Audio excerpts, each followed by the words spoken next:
कोलकातार आलेन पार्क ठारे कोलकाता ख्रीष्टमास उत्सव को मुख्यमंत्री ममता बनर्जी उद्घाटन करिसेंती। प्रभु जीशुख्रीष्ट को श्रद्धा सुमन ज्ञापन करा जायछि। आगकु रहिछि मेरी ख्रीष्टमास। एथिपई कोलकाता ख्रीष्टमास प्रस्तुत जोरदार करा जायछि।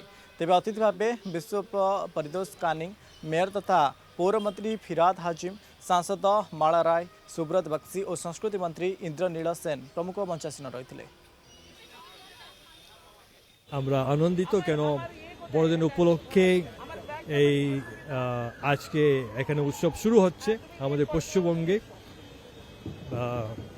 যেমন মমতাদি বলেন যার যার উৎসব আজকে আমাদের মানে স্টার্টিং হয়েছে 18 তারিখ থেকে, তো আমরা ফার্স্ট দিনই এসে পড়েছি যে দেখার জন্য। আর আজকে থেকেই আমরা দেখছি কি অনেকটাই ভিড় হয়ে গেছে, মানে মনে হচ্ছে পুরো ক্রিসমাস স্টার্ট হয়ে গেছে। হ্যাঁ, ডিসেম্বর মান্থ সবারই ফেভারিট, খুবই ভালো লাগছে, লাইটিংও খুবই সুন্দর আছে।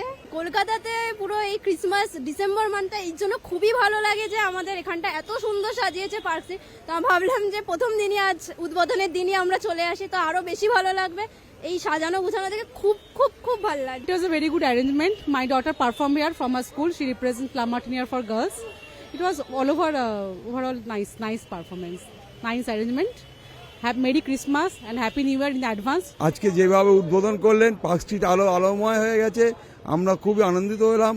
এবং আজ থেকে 1 জানুয়ারি পর্যন্ত চলবে। নতুন বছরের শুভেচ্ছা রইল প্রত্যেককে। এবং পার্ক স্ট্রিটের আলোয় এত ঝলমল করছে, কলকাতার বুকে যেন এক রঙিন রাজপথ হয়ে গেছে। রাজ্যর 14টি স্থাନରେ হেউଥିବା খ্রিষ্টমাস উৎসবକୁ ସେ ଆନୁଷ୍ଠାନିକ ଭାବେ ଉଦ୍ଘାଟନ କଲେ। ଦାର୍ଜିଲିଂର ଏକ ସୌନ୍ଦର୍ଯ୍ୟକରଣ ପ୍ରକଳ୍ପକୁ ଉଦ୍ଘାଟନ କଲେ ଏବଂ ସବୁଠାରୁ ଗୁରୁତ୍ୱପୂର୍ଣ୍ଣ ବିଷୟ ଯେ ପାର୍କ ଷ୍ଟ୍ରିଟ୍ ଯେଉଁ ଭାବେ ଆଜି ବର୍ଣ୍ଣମୟ ହୋଇ ଉଠିଛି ଏବଂ ନୂଆ ବର୍ଷ ପର୍ଯ୍ୟନ୍ତ ଏହି ଉତ୍ସବ ଚାଲିବ। ଏବଂ ଏହି ଉତ୍ସବରେ ପ୍ରତ୍ୟେକ ସାମିଲ ହୋଇ ଯେଉଁ ଯୀଶୁଖ୍ରୀଷ୍ଟଙ୍କ ଯେଉଁ ବାଣୀ ଦେଇଥିଲେ ସତ୍ୟର, ଶାନ୍ତି ଏବଂ ସମ୍ପ୍ରୀତିର ବାର୍ତ୍ତା, ତାହା ଯେ ପ୍ରତ୍ୟେକଙ୍କ ନିକଟରେ ଅନୁଧାବନ ହେବା ଉଚିତ ବୋଲି ମତବ୍ୟକ୍ତ କରିଥିଲେ। କୋଲକାତାରୁ ଭିଡ଼ିଓ ଜର୍ଣ୍ଣାଲିଷ୍ଟ ସମର ଜିସାନଙ୍କ ସହ ପ୍ରମୋଦ ମହାନ୍ତି, କଳିଙ୍ଗ ଟିଭି।